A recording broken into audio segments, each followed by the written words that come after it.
Le plus grand réseau GPS décentralisé du monde qui pourrait aider à faire tourner la robotique mondiale.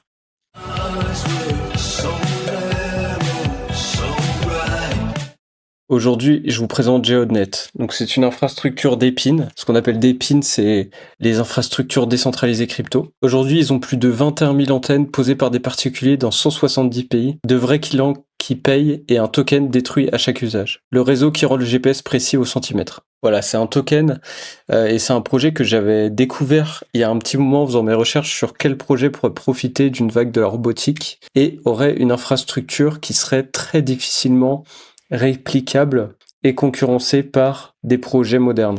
Donc ça, c'est un des plus grands projets du coup d'épines du monde et en fait quasiment personne ne connaît. Et voilà, ça m'a fait une piqûre de rappel. Je voulais en parler déjà depuis un moment, mais ça m'a fait une piqûre de rappel quand j'ai vu la chart. Donc voilà la chart depuis son inception. Il y a eu un gros spike récemment. Et finalement, le spike est pas aussi gros par rapport voilà à la chart. Il a fait à peu près x2 pour l'instant, mais on est encore dans une phase lente. On voit qu'il a quand même bien stabilisé à une borne assez haute de la chart, ce qui pourrait indiquer de la force.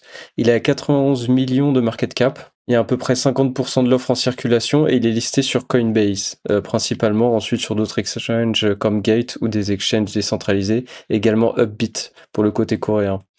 Donc aujourd'hui, les problèmes des GPS, c'est qu'ils se trompent de 5 mètres et ça bloque toute une industrie. Pour trouver un restaurant, 5 mètres, c'est parfait. Mais pour un tracteur qui se conduit seul, un drone qui livre un colis ou un robot qui tombe à pelouse, 5 mètres, c'est un accident. Aujourd'hui, il y a besoin de mesures beaucoup plus précises pour faire tourner des infrastructures, notamment en robotique. Et l'avantage de GeoNet, c'est qu'ils ont une mesure et une correction de 1 cm près. Donc ça peut permettre aussi d'énormes cas d'usage, d'énormes nouveaux cas d'usage. Une portée d'une antenne en moyenne, c'est 40 km. Donc il en faut partout. Et donc l'image à retenir, c'est que le GPS te dit tu es dans cette rue et le RTK te dit tu es sur ce carreau de carrelage précis. Et ça, c'est très important. Donc voilà, au lieu de payer une multinationale pour avoir ces datas, vous payez des milliers de particuliers en crypto. Donc il y a Trimble qui est un leader historique. Ils ont mis une vingtaine d'années à installer 5000 antennes. Aujourd'hui, GeoNet a dépassé 21 000 antennes en 3 ans sans en acheter une seule. Et il faut savoir que vu qu'ils ont un modèle décentralisé, n'importe quel particulier va pouvoir en installer contre des tokens. Plus le token va monter, plus ça va inciter des gens à en mettre aussi, plus ça va renforcer le réseau et c'est une boucle qui s'auto-alimente. Donc en 3 points, tu poses le boîtier, une antenne satellite miner, donc à environ 695 $ sur ton toit, 10 à 20 watts, soit à peu près 1 $ d'électricité par mois. Ensuite, tu gagnes des géodes, le réseau vérifie que tu es bien où tu prétends être et que ta donnée est bonne, puis il te paye en token et les entreprises du coup payent ensuite, ils payent en abonnement voilà, pour avoir des datas pour leurs drones, l'agriculture, les chantiers, les robotiques, et pouvoir justement faire fonctionner, imaginons, des robots sur la zone où vous avez votre antenne. Et donc la blockchain n'est pas là pour faire joli, contrairement à certains projets. C'était le seul moyen de rémunérer des milliers d'inconnus répartis dans 170 pays de manière décentralisée, de manière rapide, instantanée. Donc voilà, aujourd'hui c'est le plus grand réseau RTK du monde. Voilà, il n'y a pas de concurrent. C'est le plus grand réseau décentralisé RTK, ce qu'on appelle c'est la localisation donc précise au centimètre près. Quand je m'étais renseigné à l'époque, il y avait un autre concurrent qui avait à peu près 1200 antennes qui couvraient certaines parties. Mais voilà, ils avaient beaucoup de mal à grossir alors que eux, GeoNet, ils ont une grosse croissance. On voit qu'en février 2023, ils avaient 2500 antennes. Ensuite, vers trimestre 2 2025, 19 000 antennes, et là ils en ont 21 000. Donc voilà, la croissance n'est pas exponentielle. On va se passer de 2500, puis un an après 12 000, puis un an après 21 000. Mais ça pourrait sauter quelques paliers à mesure que le réseau se renforce. Donc il y a 170 pays couverts, 11 400 villes couvertes, 30 clients d'entreprise, 94% du revenu d'Épine sur Solana avec Helium. Parce qu'il faut savoir qu'Helium, c'est aussi un très gros projet décentralisé. Voilà, donc c'est aussi un projet, peut-être je ferai une vidéo pour présenter. C'est un des plus gros réseaux aussi Helium d'Épine au monde. Voilà, je m'étais vraiment intéressé à ça parce que la d'Épine, donc les infrastructures décentralisées, pourraient peser gros à terme, puisque tout va finir par se décentraliser. C'est en tout cas ma pensée. Et donc eux, ils se prétendaient être le plus grand réseau de interconnecté du monde. C'est-à-dire qu'en fait, Helium, vous posez vos petits blocs Helium et donc ça va permettre à des gens, par exemple, de créer des applications pour s'échanger de la crypto, mais de manière totalement décentralisée sur leurs antennes, sur leur terminal, ou alors par exemple de s'échanger des messages. Donc par exemple, on pourrait créer des réseaux sociaux décentralisés directement sur Helium, donc qui seraient non censurables, puisque les antennes seraient possédées par des particuliers. C'est super intéressant comme concept. Ça rejoint un peu aussi le concept de SpaceX dans l'espace, d'échanger des informations de manière décentralisée sur plein de petits nodes. Et donc c'est vrai qu'Helium, c'était un peu aussi le gros réseau d'épines, vraiment avec des instruments physiques, voilà. Puisque je voulais vraiment me concentrer aussi sur le physique, c'est beaucoup plus dur de venir concurrencer un projet qui a des infrastructures physiques, mais qui est un projet décentralisé crypto, qu'un projet décentralisé qui n'a rien de physique et qui peut rapidement se faire concurrencer avec des frais plus avantageux. Donc c'est un projet crypto qui gagne de l'argent.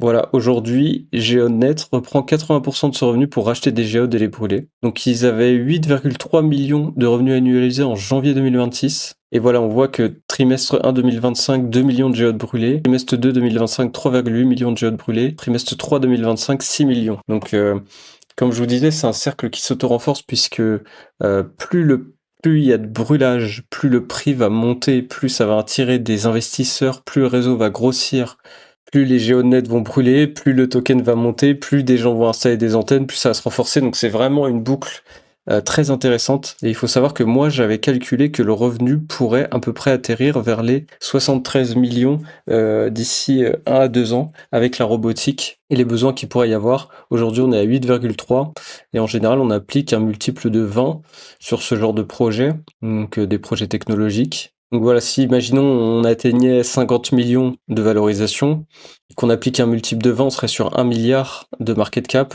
et aujourd'hui on est à 93 millions. Donc ça nous laissera un beau x10 encore minimum, et puis après le réseau pourrait être utilisé par toutes les entreprises de robotique qui auraient besoin de faire interagir leurs robots et les faire bouger dans l'environnement.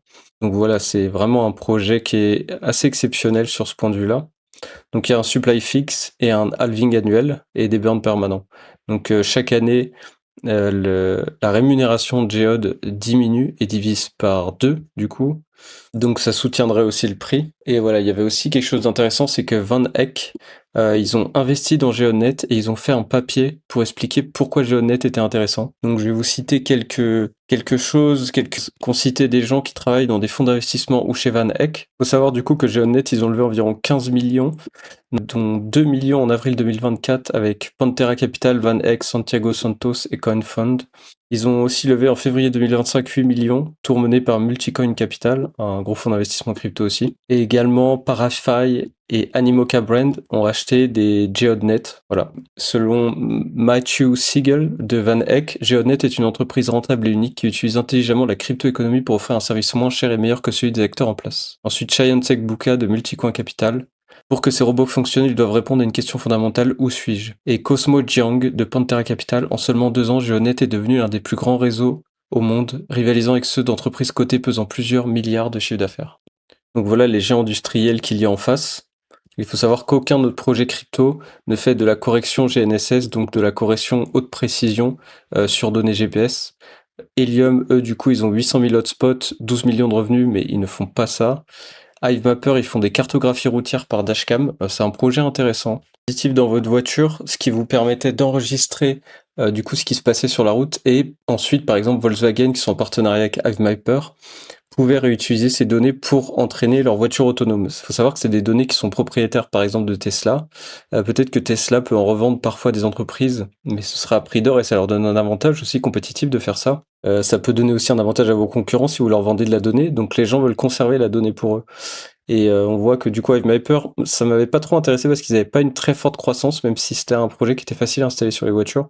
Ils sont à 4,5 millions, donc c'est assez raisonnable pour un projet d'épines. Et il y avait du coup ce projet qui m'avait beaucoup plus branché, qui est comme HiveMapper, où du coup les gens installent un petit périphérique sur leur Tesla ou sur d'autres voitures, et ça va permettre d'enregistrer la route, et donc de vendre ces données ensuite à des entreprises qui les payent à prix d'or. Aujourd'hui, les données pour la robotique, dont les voitures autonomes, ça coûte extrêmement cher. Aujourd'hui, le projet valorisé 7 millions, il m'avait intéressé parce qu'il y avait une belle croissance. Moi, j'étais rentré vers là, un truc comme ça.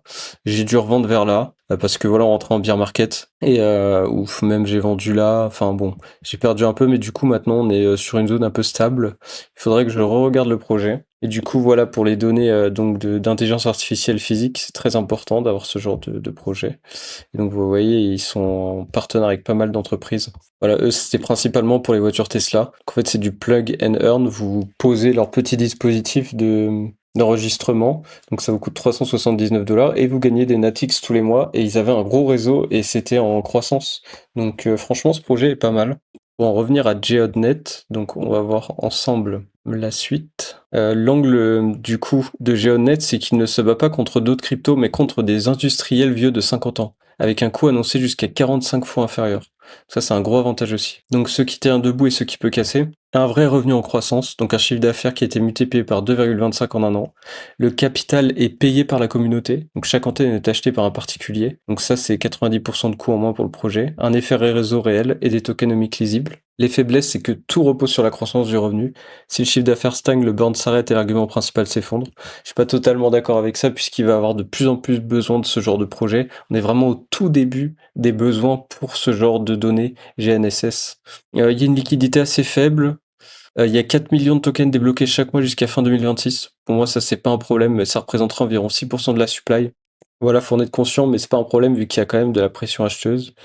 Et il y a un risque aussi de surdéploiement des antennes récompensées là où aucun client ne paye. Et encore, c'est assez décentralisé puisque la fondation gère le matériel, la notation qualité et la relation client. Mais bon, ça c'est forcément pour des projets quand ils se lancent, hein, ça peut pas être décentralisé dès le début. Donc voilà les projets qu'ils ont aussi en tête. Donc Geoswarm, un drone autonome qui vit dans sa boîte. Ils ont fait une campagne Kickstarter du coup. Donc ce serait pour un drone qui décolle, il opère sa mission et réatterrit. Donc de la météo spatiale, des antennes mesurent l'ionosphère, la troposphère. Ça c'est aussi troposphère, ça c'est aussi un gros marché, hein, d'avoir de la précision sur la météo. Donc il pourrait aussi s'agrandir dans la décentralisation de la météo, donc via iFix Spatial Intelligence, la société de Mike Horton.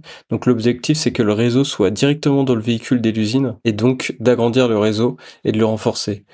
Ils ont une expansion géographique en Inde, Corée, Japon, Amérique du Sud. Des antennes ont été distribuées gratuitement en Corée et au Japon pour amorcer la couverture. Ils ont des partenaires déjà signés, voilà, avec certaines entreprises de robotique ou de drones.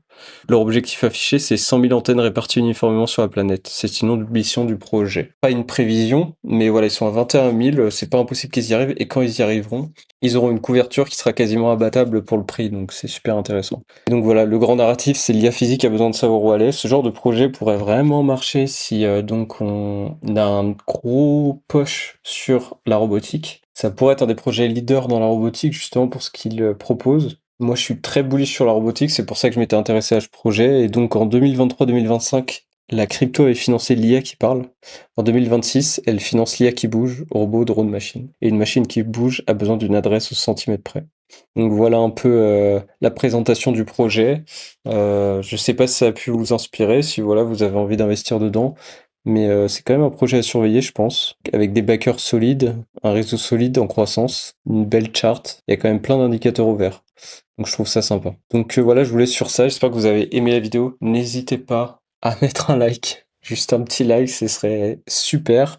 Un commentaire si vous avez des choses à dire, voilà, si vous avez des remarques, des questions et tout. Et puis voilà, je vous laisse sur ça. Bonne fin de journée à vous. Au revoir.